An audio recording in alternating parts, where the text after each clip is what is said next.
장병법회 우리들 주지 동봉스님의 법문이 있겠습니다. 죽비에 맞춰 3배의 예로 큰 스님의 법문을 청하겠습니다.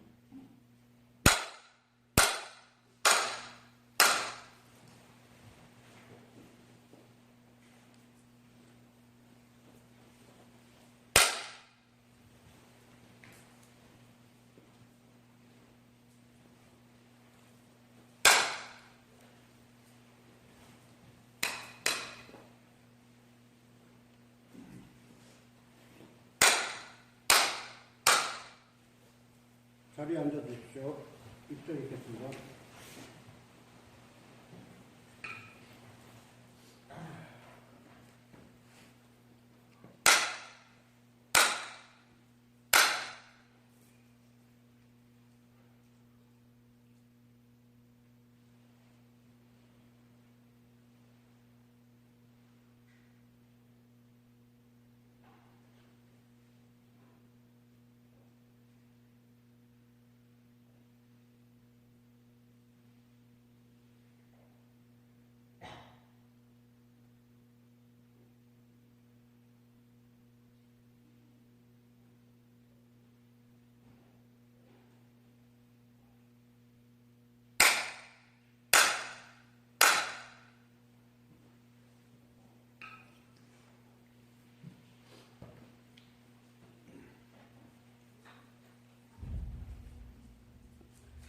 네, 우리 함께 하신 우리 부장님들 반갑습니다. 그리고 우리 170년대 장병들 반갑고요. 반갑습니다. 어제는 우리 도곡거사님이 운전을 해주고 그래서 또 우리 같이 조계종조 도의국사에 달에게 참석을 했었습니다. 조계사 큰 법당에서 했는데 총무원 주최를 해서 하다 보니까 또 이쪽 가까운 데에는 이제 사학연합회 회장으로 저 한 사람을 또 이렇게 또 불렀더라고 그래가지고 다른 사람들은 왔는데 그 소개 안 하고 저만 소개해서 가서 이제 헌화도 하고 있습니다만 그 도의국사가 그렇게 훌륭한 분인 줄을 어제 처음 알았습니다. 벌써 지금부터 한 1300년 전에 태어났던 그런 큰 스님이셨는데 서당지장의 어떤 그런 맥을 이은 육조 해령으로부터 서당지장의 맥을 이은 그런 고승이셨죠. 근데 재미있는 건 어제 그 생애를 읽다 보니까 스님께서 몇 달 만에 태어나셨냐면 태중에서 39개월 만에 태어나셨더라고요. 여러분 이해를 하셔요? 39개월 만에 태어난다는 게?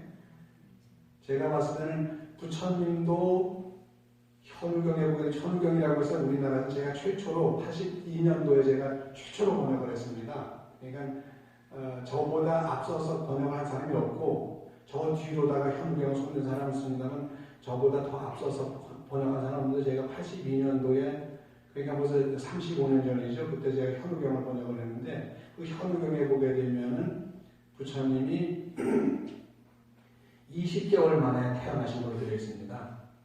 그러니까 우리가 보통 265일 만에 태어나는데 20개월이면 얼마예요? 약 600일 정도가 되잖아요.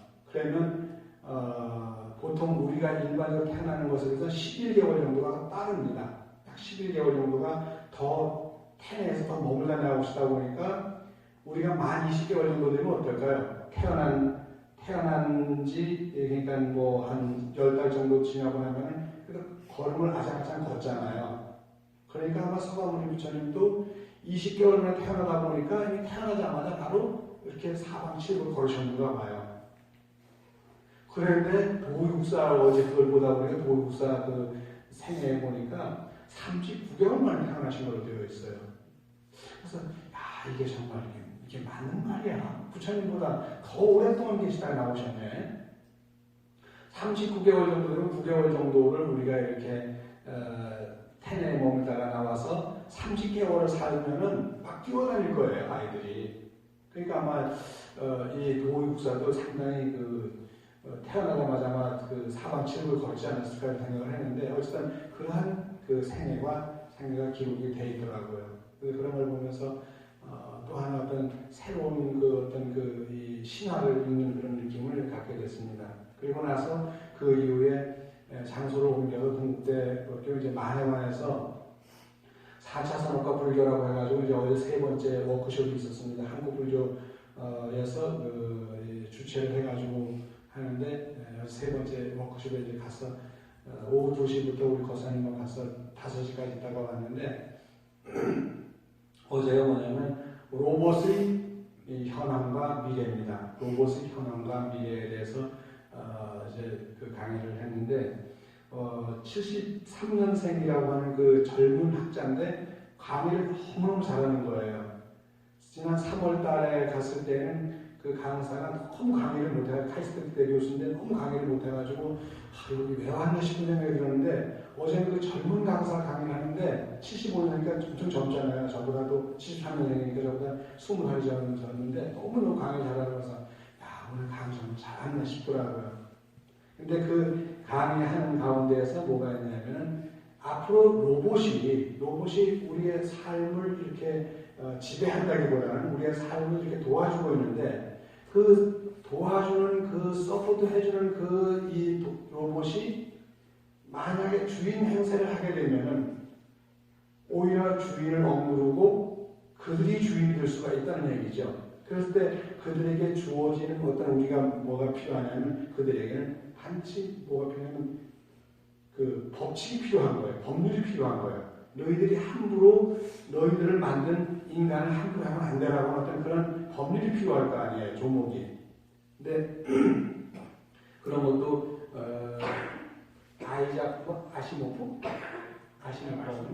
아시모프란다. 그 소설가가 만든 그 법칙을 가지고서 이제 이렇게 그것도 어떤 그 로봇계에서 만드는 것도 아니고 어느 소설가가 앞으로 이 로봇은 이렇게 해야 된다. 함부로 주인을 이렇게 하면 안 된다. 이제 그런 쪽으로 이렇게 그 법을 만들었는데 그게 어느 소설가가 한 얘기를 그냥 갖다 이렇게 쓰고 있더라고요. 근데 그걸 보면서 어느 세상이든 간에 우리가 살아가면서 필요한 것은 그런 어떤 그 율법이라는 게 법칙이라는 게 필요하구나 그런 생각을 하게 됐습니다. 오늘은 여러분들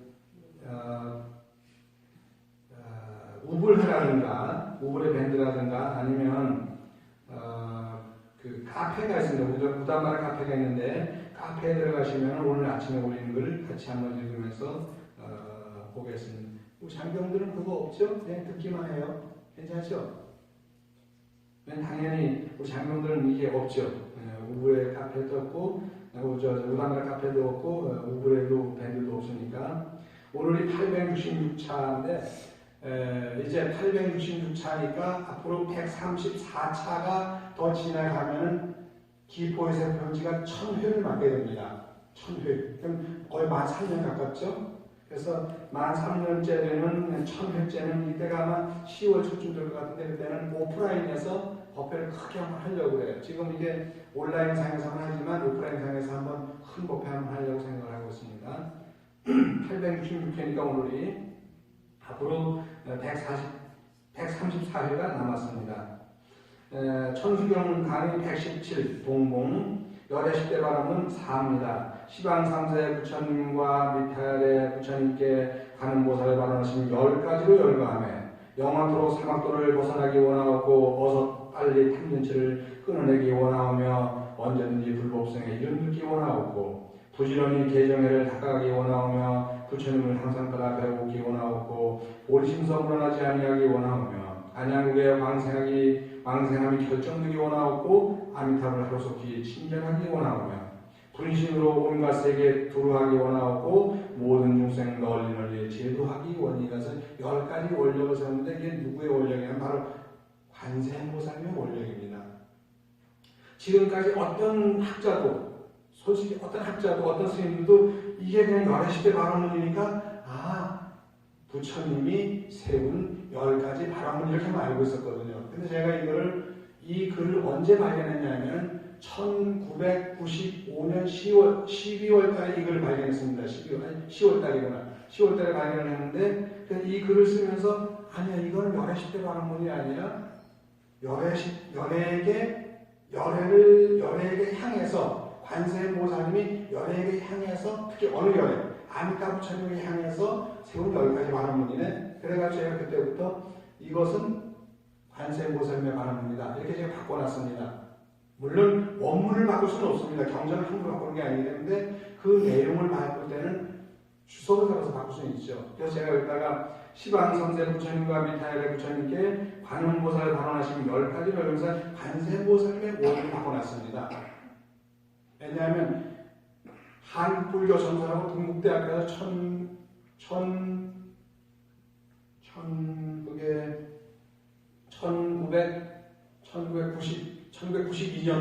1992년도 6월 25일 날짜가 아니면 6월 25일 날 발행된 제 11번째 한국불교 전설하고는 그게 있는데 거기는 순한문입니다.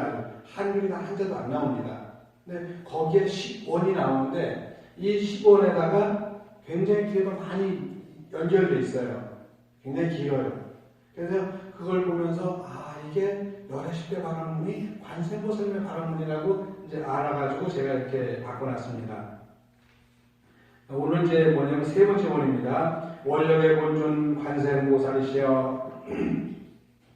아까 그 축원을 할 때 그 개근불사 축원하고 테마불사 축원을 다 해야 되는데 오늘 장병법회이기 때문에 제가 일부러 생략을 했습니다. 왜냐면 그거 하는데 축원하려면 또 한 10분 15분 걸리면 지루하잖아요. 그래서 제가 오늘만큼은 부처님께 양해를 구하고 도축을 했습니다. 전체적으로 도축을 했습니다. 그래서 오늘도 축원해줄 분이 많았지만 그냥 그렇게 하나하나 안 읽고 그렇게 했습니다. 원력의 본尊관세음보살이시여 당신이 셋째 원이 무엇이나이까? 원하상문 불법승이나이다. 원하상문 불법승. 원할원 나아 항상상 들문 부처불 법법 중승. 그래서 원하상문 불법승입니다. 언제든지 불법승 이름 듣기 원이시나이다. 사막도를 벗어나고자 한다면 탐진치 삼독심을 끊어야 하고 세 가지 독한 마음을 완벽히 끊어내기 위해서는 불법성 삼고와 늘 함께해야 할 것이나이다. 불법성에 대한 말씀을 들 수 있으면 복중에서는 최상의 복이나이다. 오만이 많네요. 제가 아프리카에서 52개월을 머물면서 제일 정말 그리웠던 게 뭐냐면 부처님 말씀이었어요. 물론 저는 제가 그 책을 가져가서 하지만 그래도 절이 있어가지고 가서 절에 가서 이렇게 같이 부처님 불교 이야기 했으면 좀 좋겠다. 그런 생각이 드는데 그게 거기는 없더라고요. 킬리만자로 없고 오면 다른 사람도 있지만 다른 사람은 스리랑카 절은 하나 있어요. 근데 한국 불교 사찰이 없는 거예요. 참 그게 아쉽다는 생각을 했습니다. 원력의 본尊관세음보살이시여 저 불설라미탕에서는 말씀하시나이다. 극락세계에는 의뢰 사막도가 없거니와 사막도란 단어 자체가 없다고 하시나이다. 이를 다른 말로 바꾸면 어떠하오리까? 사막도에는 부처님도 없사오고 부처님의 가르침도 있을 수 없사오며 스님에 대한 얘기도 들을 수 없사옵니다. 불교라는 단어가 의뢰에 존재하지 않사옵니다. 온만이는 의뢰라고 하는 말을 여러분 아시죠? 당연히 이런 뜻입니다. 근데 순수한 우리말은 의뢰 그러니까 어떤 분은 의뢰가 뭐예요? 묻는 사람 있더라고요. 의뢰도 몰라 그랬더니 글쎄 뭐 당연이라는 말만 썼는데 의뢰는 걸 잘 안 써서라고 하는데 의뢰라고 하는 말이 그게 순수 우리말입니다. 의뢰. 원력의 본尊관세음보살이시여 쇠귀의 경일기라는 말이 있으면 소귀의 경일기가 아니라 쇠귀의 경일기입니다. 원래 이제 요즘은 옛날에 쇠고기 그랬어요. 제가 어려서 학교 다닐 때만 하더라도 소고기라고 하지 않고 쇠고기라고 하는데 요즘은 쇠고기가 아니고 소고기예요. 요즘 바뀌었어요. 근데 그 속담에 들어가면 아직도 쇠귀의 경인기로 나옵니다. 쇠귀의 경인기, 우이독경. 쇠귀의 경인기라는 말이 있사옵니다. 소는 축생 중에서 나름대로 믿음이 하나이다. 덩치만이 아니라 장기를 메어 논밭을 갈고 논밭틀이 아니라 논밭틀입니다. 왜냐면 받침이 티읕 받침이라기 때문에 논밭틀이에요. 논밭을 갈고 목에 멍에를 메어 우마차를 끌고 사람을 태워 길에 가는도 무리가 없나이다. 왜 이런 말을 쓰냐면요. 여러분 우리 요즘 보면 많은 분들이 꽃이 피었네 그래요. 꽃이 아니라 꽃이 피었네 이렇게 해요. 발음이 치읓 받침이 들어가니까 뒤에 오는 자음이 치읓 나야 되잖아요. 치읓으로. 근데 꽃이 피었네 그래요. 밭에 가서 오네. 밭에 가서 이랬는데 밭에 가서 이래요. 그래서 그것처럼 앞에 받침이 무엇이냐에 따라서 그 받침이 뒤로 이어져야 되는데 그걸 안 하고 꽃이 피었네 뭐 이래요. 꽃이라고 해요. 꽃이 이래야 되는데 이걸 하면서 제가 한국어 좀 이렇게 말씀드리는 거예요. 목에 멍에를 메워 우마차를 끌고 사람을 태워 길에 가는 그 무리가 없나이다. 마음을 찾는데 비유로도 올라있사옵니다. 맨 시부도라고 해가지고 시무도 또는 시부도라고 해서 소 찾는 그런 그림도 있죠. 그만큼 삶에서 사람과 밀접한 관계이 없되 쇠귀의 경력이라 하옵나이다. 하물며 소유의 다른 축생을 지겠나이까. 축생계에서는 산부를 전혀 알지 못하나이다. 소도 부처님법을 모르는데 개나 돼지가 어떻게 부처님법을 알 수 있겠느냐. 소도 종교를 모르는데 하물며 다른 동물들이야 어떻게 종교를 알겠느냐. 그 종교라고 하는 게 하나님한테 그런 종교가 아니라 요새는 불교라고 하는 그런 종교예요. 불교는 사실 종교가 아닙니다. 솔직히 얘기하면 불교는 종교라고 하기가 어렵습니다. 그러나 그냥 우리가 종교라고 하면 범주 내에 넣긴 넣지만 종교의 종자가 마루종자인데 마루종자를 갖다가 달리 번역하라면 마루라고 하는 뜻은 뭐냐면 하늘이라는 뜻이죠. 종교 그러면 마루의 가르침도 되지만 하느님의 가르침을 종교라고 얘기를 합니다. 그래서 불교는 하느님의 가르침이 아니잖아요. 부처님의 가르침이니까 종교라고 하는 말이 불교는 안 맞지만은 그래도 그냥 어쨌든 종교라고 하는 범주에다가 릴리전 속에다가 집어넣고 있습니다. 원력의 본尊관세음보살이시여 아기도에서는 불법성을 들을 수 있겠나이까. 아기도에서 불법성이라는 이름을 들을 수 있겠냐. 너무 배가 고파 죽겠는데 그녀들에게 그 마귀들에게 부처님이 뭐고 부처님의 가르침이 어떻고 사제팔정도가 없고 또 십바라밀이 어떻고 육바라밀이 어떻고 뭐 얘기하면 반야신경 내용이 이렇고 금강경의 내용이 이렇고 아무리 그 사람들은 얘기를 해도 아귀들은 배가 고파 죽겠는데 그게 의미가 없습니다.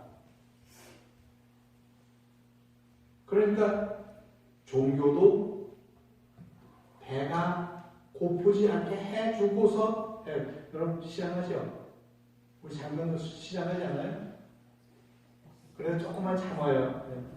지금 여러분들 저기 부처님 말씀 안 들어가고 배고픈 생각만 할지 모르지만 조금만 참아요. 그래도요. 하물며 아기들의 세계는 너무 배가 고프다 보니까 이게 부처님 말씀이 안 들어가는 거예요. 안 들어오는 거예요. 하물며 아기구에서 불법성이 가당하겠나이까. 굶주린 아이들에게 있어서 최고의 안위는 불법성이 아니라 마음 놓고 먹을 것이나이다. 왜 그들은 마음 놓고 먹을 수가 없냐면 아기들은 물을 마시면 물이 뭘로 변하죠? 불로 변해버립니다. 음식을 놓고 음식을 먹으면 음식이 뭘로 변하겠어요?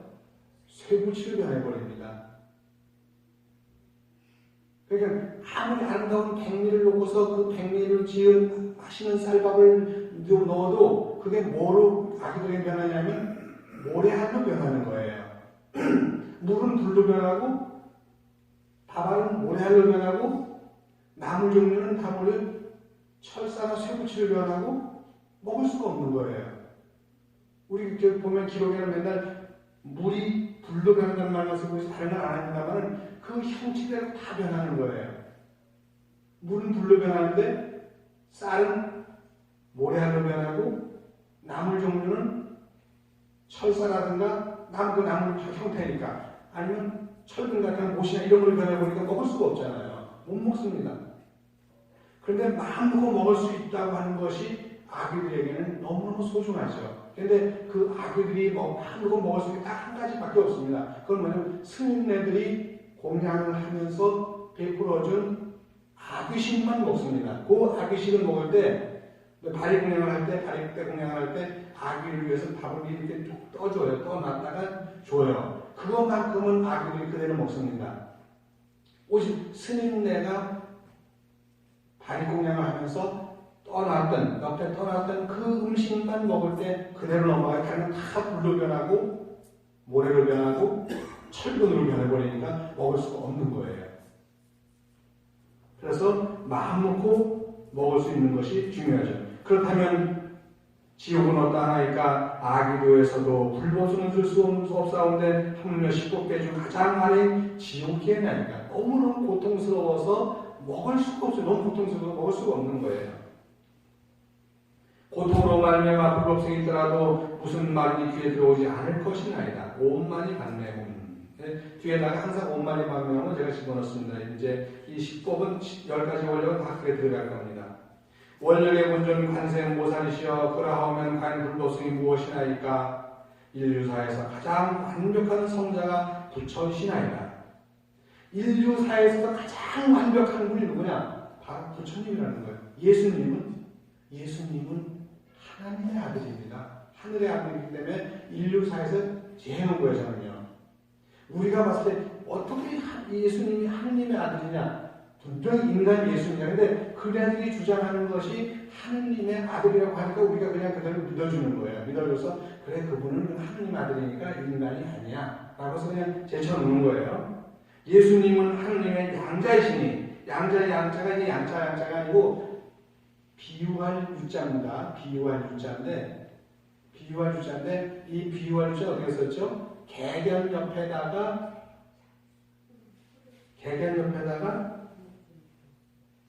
이게 뭐지? 추자 썼어요. 추장에 저기 아프리카 가면 추장들 있잖아요. 추장들이 이렇게 머리에 뭐 쓰고 있잖아요. 막 근데 그 추자 썼거든요. 추장 이렇게 쓰냐 하면은 추장들이 가장 좋아하는 음식이 닭고기예요. 아니 아프리카 전역에서 가장 좋은 음식은 닭고기예요. 저 남미 친구들이 가도 다 닭고기를 제일 좋아합니다. 그러다 보니까 다두자를 썼어요. 왼쪽에 여기 보면 유자가 왼쪽에 개사슴록은 개도 되고 사슴도 되는데 개사슴록자 쓴 것은 뭐냐면 추장은 항상 옆에다가 다른 동물을 그대로 저 산신이 산의 추장입니다. 저 산신하고 아프리카 남미 쪽에 있는 추장들하고 다르게 똑같은 추장이에요.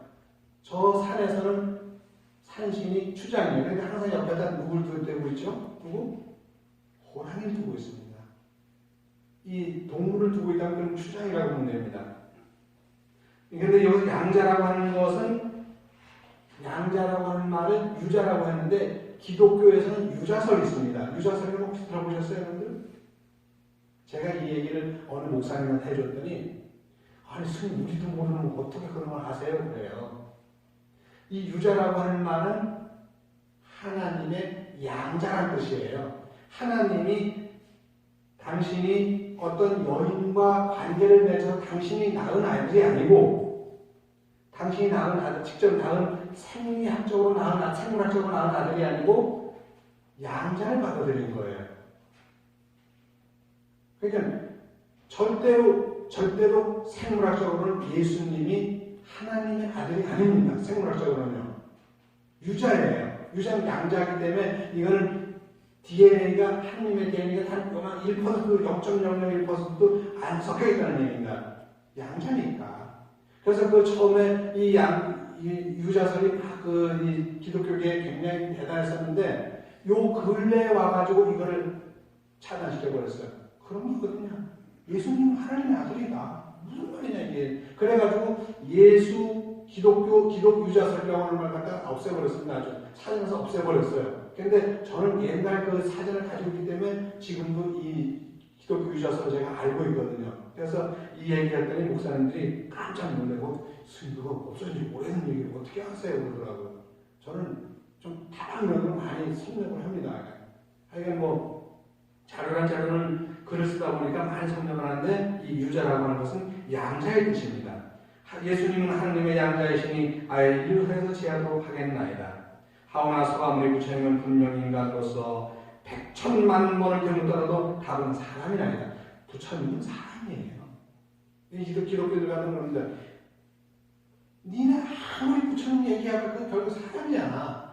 하나님은 아들도 아니잖아 라고 하는데 사실 하나님 아들이 아닌 게 멋있는 거예요. 하나님 아들이 멋있는 게 아니라 하나님 아들이 아니기 때문에 멋있는 거예요. 하나님 아들 우리 똑같은 인간으로서 도를 깨달아가지고 위대한 성자가 되었으니까 우리를 더 많이 이해하실 거 아니에요. 하나님의 아들이 아무리 자기가 뛰어나고 하더라도 그는 벌써 우리와 DNA가 다르기 때문에 우리에 대해 관심이 별로 적습니다. 우리는 내가 낳은 자식, 내 새끼는 더 하시면 남의 자식, 애완동물이 아무리 하더라도 내 몸으로 난 자식이 아니면 그러면 사랑이 덜 가는 거예요. 예수님이 하나님 사람이 아니라고 한다면 아무리 그가 뛰어나다 하더라도 사람이 생각하는 것만큼은 정이 안 맞다는 얘기죠. 그렇기 때문에 오히려 부처님은 가장 인간이기 때문에 더 멋있다는 얘기입니다. 사람으로서 최상의 진리를 깨달으셨사오매 그래서 우리는 부처님을 존경하고 부처님 또한 가장 인류를 사랑하시나이다. 이유는 당신께서 곧 사람 신터적이나이다. 오만이 반매우 원력의 본尊관세음보살이시여 이 부처님께서 깨달은 진리가 법이시나이다. 불법성 3번이 이제 불 끝나고 법입니다. 그의 가르침은 무유정법이시나이다. 무유정법이 무엇이나이까 고정된 틀을 벗어나는 법이나이다. 금강경에 제8분의 무유정법이 나옵니다. 제8분의 무유정법이 나오는데 이 무유정법이 이렇게 중요합니다. 어떤 틀에도 고정되어있지 않은 법이 가장 멋있는 법이고 그것이야말로 부처님 법이라는 얘기입니다. 우리가 불교를 야 이거 불교 아니야. 예수님 성경을 이렇게 읽으면서 이거 성경을 읽으면서 이것도 부처님 법이라면 그게 어떻게 부처님 법은 성경인데라고 하지만 부처님 법에서 봤을 때는 모두가 부처님 법이에요. 부처님 법 아닌 하나도 없습니다. 다 부처님 법입니다. 법이란 물 삼수면에다 가르쳐졌죠. 법이란 마치 물의 흐름과 같아 모난 것을 만나면 모나게 당기고 둥근 것을 만나면 둥근 모습으로 당기며 수채나 호수를 지나갈 때는 긴 모습을 유지하고 비누를 만나면 비눗방울로 날아가나이다. 오만이 반명 원력의 본尊관세음보살이시여 독사의 몸에 들어가면 독을 이루었고 어미소 몸에 들어가면 젖을 이루기도 하나이다. 뜨거운 가마솥에서는 가마솥체가 아니라 가마솥태입니다. 가마솥에서는 음식으로 몸을 바꾸고 100도씨 이상 올라가면 수증기로 변화하며 0도씨 이하로 내려가면 단단한 얼음이 되나이다. 하오나 액체이든 기체이든 고체이든 물이 지닌 분자의 성분은 변함이 없습니다. 그가 그 물이 얼음이 되든 수증기가 되든 그냥 물로 흐르든 아니면 뱀이 뱃속에 들어가든 아니면 소의 뱃속에 들어가든 아니면 어떤 식물처럼 흐르든 간에 H2O라고 하는 산수소 분자 2개와 산소 분자 1개라고 하는 그 물의 성분은 결코 변함이 없는 겁니다. 그러니까 부처님의 법이라고 하는 것은 기독교에 가면은 그 역시 불교가 되고 또 무슨 면에 가더라도 그 역시 불교예요. 그렇지만 그 분자는 변함이 없지만 그들과 함께 하나가 될 수 있는 거예요. 항상 하나가 될 수 있는. 제가 아까 우리 장면 중에는 다리가 아픈지 절을 못하는 분들이 있는데 제가 아프리카 있을 때 가끔씩 다른 사람들이 가면 거기서 이 모스크에 들어갑니다. 모스크 이제 이슬람 사원이죠. 그래가지고 이제 가면 거기 들어가서 같이 예배를 봐요. 걔네들이랑 같이 있는데 남자들만 사원 안에 들어갈 수 있고 여자들은 사원 밖에서 예배를 봅니다. 근데 남자들만 들어가면 저도 같이 들어가가지고 같이 절을 하는데 그네들은 꼭 엉덩이를 이렇게 하늘로 치켜들고서 절을 해요. 이제 알라신한테 절을 하는데 이렇게 하면서 하는데 엉덩이 항상 하늘을 제가 엉덩이를 딱 내렸잖아요. 척 뛰어가지고 엉덩이를 툭 치더라고요. 그랬더니 내리라는 거예요. 올리라는 거예요. 왜 엉덩이를 내리냐 이게 붙이면 엉덩이를 이렇게 들고서 절을 이렇게 할 때 엉덩이를 번쩍 들어야 된대요. 그랬더니 이제 그래 했지. 그랬더니 또 그러다 보니까 지효할 때 나도 이렇게 두 번 하다 보면 먼저 일어나게 된 거예요. 그러니까 왜 또 먼저 일어나냐 이거야. 그러니까 거기에 따라주는 거예요. 나는 불교예요. 불교에서도 수행자잖아요. 출가 수행자인데 그 모스크 사원에 가가지고 거기서 같이 그네들 같이 예배를 보는 거예요. 그게 예배를 본다고 해가지고 내가 불교가 아닌 것은 아니에요. 내가 성당에 가서 성당에 미사에 참석하든 아니면 교회에 가서 교회에 예배를 참석하든 내가 승려라고 하는 것에는 변함이 없는 겁니다. 마치 물이 어떤 것에 가더라도 H2O라고 하는 그 분자가 변함이 없는 것처럼 정말 진정한 종교인이라고 한다면 어디에 가서더라도 그와 함께 어울릴 수 있는 게 그게 멋진 종교인인 거예요. 나는 교회 다니니까 어떻게 절에 가서 절을 해? 아니에요. 그런 것보다는 거기에 가서 거기에 맞춰줄 수 있는 것이야말로 가장 아름답고 멋진 종교인이에요. 저는 제가 수행자면서도 가서 무슬림 있는 그런 모습에 가서도 절을 하고 예배하고 성당이나 기독교 같은 데 가도 전 같이 어울립니다. 하죠. 그렇다고 내 마음속에 있는 불교의 분자가 변하는 것은 아니기 때문에 전혀 안 변합니다. 전혀 안 변합니다. 그래서 이런 걸 우리가 한번 생각해 보면서 하면 그게 바로 불교예요. 불교는 기독교는 교회 간다고 불교가 기독교가 되는 것이 아니고 그 불교의 분자는 그대로 가지고 있는 거예요. 그래서 가장 아름다운 게 뭐냐면 우리는 갈대처럼 살아라 이거예요. 갈대는 아무리 바람이 와서 불러도 바람은 다 움직여줘요. 그런데 뭐는 안 움직이냐면 갈대는 뿌리가 낙엽송보다 흔하기 때문에 절대로 뿌리까지 흔들리지 않습니다. 낙엽송은 뿌리가 뭐에 비해서 나무에 비해서 워낙 뿌리가 작아요. 짧아요. 약해. 그러다 보니까 바람 한번 불면 이게 낙엽송이 넘어가지만 갈대는 뿌리가 워낙 단단하기 때문에 아무리 바람이 와서 불더라도 이 팔이 다 움직여주는데 뿌리는 움직이지 않는 거예요. 저 같은 경우는 뿌리가 단단한 불교에 박혀있기 때문에 교회를 가거나 성당을 가거나 모스크를 가거나 전 아무 상관이 없습니다. 여러분도 혹시 나중에 다른 데 가시더라도 우리 장병들 불자라면 마음껏 거기에 어울리세요. 어울리는데 뭐만 안 어울리면 되죠? 뭐만 안 흔들리면 되죠? 뿌리만 안 흔들리면 되는 거예요. 아셨죠? 장병들 아시겠죠? 네. 원력의 본전 관세음보살 이렇게 있는데 물의 뿌리 지는 분자의 성분은 변함이 없사옵니다. 마찬가지로 부처님법은 거부가 없나이다. 성인이라 반기고 범부라 멀리하지 않사옵니다. 부처님법이 이렇게 멋있는 거예요. 성인이라고 해서 다 반겨하지 않고 부처님법은 범부라고 해서 멀리하지 않습니다. 그게 부처님법입니다. 원력의 본전 관세음보살이시여 그렇다고 해서 물이 곧 법은 아니나이다. 물은 그래서 물이 법이 아니에요. 그냥 비유로 들었을 뿐이에요. 부처님 가르치는 성격이 단일 물에 비유될 뿐 부처님 법은 아르따라 삼매삼물이나이다. 이 아르따라 삼매삼물의 성격을 정의하면 물의 흐름처럼 틀에 얽매이지 않사옵니다. 축생과 악의와 지옥세계는 고정되어 있나이다. 무지와 죽임과 고통을 해결하는 것 외에 다른 어떤 늘푼수를 찾아볼 수가 없사옵니다. 늘푼수라고 하는 말이 이게 강원도 경상도 쪽에 쓰는 방언이에요. 지방어예요. 그래서 그 표준어도 사전에 나오지만 저 한귀퉁에 그냥 방언으로만 나옵니다. 저는 늘 널푼수라고 하는데 널푼수가 아니라 늘푼수더라고요. 느리고 느릴 수 있는 푼이죠. 그래서 늘푼수인데 늘푼수가 없다는 거죠. 원력의 본전 관세음보살이시여 승인, 중승자, 승인은 어떤 단체를 가리키나이까? 부처님 가르친 대로 살아가는 이이며 부처님 가르침을 전해가는 이들이나이다. 승가가 이제 세 가지 쓰는데 중승자에다가 더할가차 쓰기도 하고 중승자에다가 석가가차 쓰기도 하고 석가문에 석가가차 중승자에다가 집가차 쓰기도 해요. 근데 역시 다 상가라고 하는 그 인도 말을 번역한 거예요. 음력한 거예요. 승가의 준말로 화합을 바탕으로 수행하는 이들이나이다. 동물의 세계에서 털어놓은 화합을 기대하지만 이 또한 사회적인 동물에 한해서 이롭고 악이나 지옥에 화합을 있을 수 없사옵나이다. 늑대들이 사냥을 할 때에는 절대로 혼자 사냥을 안 합니다. 사자가 사냥을 할 때에도 암사자가 홀로 사냥을 하지 않습니다.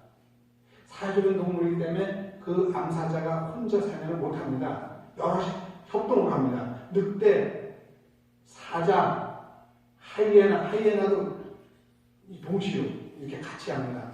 그렇게 하기 때문에 그 늑대나 들개나 그 고양이과 동물들이나 이런 것들이 혼자서 사냥을 하는데 어떤 놈은 숫사자는 사냥을 하지 않습니다.